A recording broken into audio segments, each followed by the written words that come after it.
Hi, Roxanne. How you doing? I've got your work up. I've got both pieces up, and I think they're both pretty similar. So I think one, if I critique one, I think I'm kind of speaking for both. But I think this one right here is a little. It's just a really super abrupt. It looks more like a flyer, um, because of this big block placed in the middle here. So let's say we'll go for this one, which is a little bit more effective. But again, I think that the actual critique comments pertain to both ad sets. They're relatively similar to one another. Okay, so you got the big bleed area. That's great. You don't have to pull your bleeds out like that far. You can bleed at 16th inch. You don't have to pull it all the way out. That's just going to increase your file size. Okay, so in general, I think that you're making a mistake, and I'm just being honest. As a designer, I think you're making a mistake in the approach of this ad, and I think that it should be more visual in nature. I think you're trying to say too much with type in this particular case. You've got a couple of things working against you using so much type in an ad. Type is not going to hook anybody.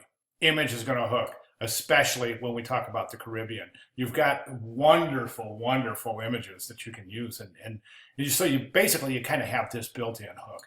I want you to keep your SPA images, but I want you to consider using a background image. I use this example a lot because I think it's a lovely, lovely ad. It's all blurry right now because for some reason it's not loading. I don't know where it went.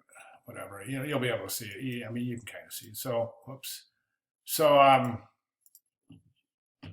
anyways, I think this is just a lovely ad. I really do. I think. Oh, there it goes.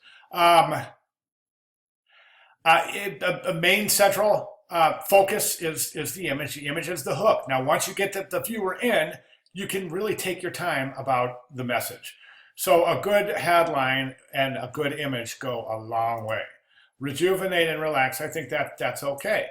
That's a pretty good headline. I don't think you need to use all these colors. I would concentrate more on using an image, communicating with the image, and then placing your typography in more of a traditional magazine manner, where we typically see we see the image as the main focal point, the headline, the subhead, and then the body copy. Okay, and then the call to action, as it were.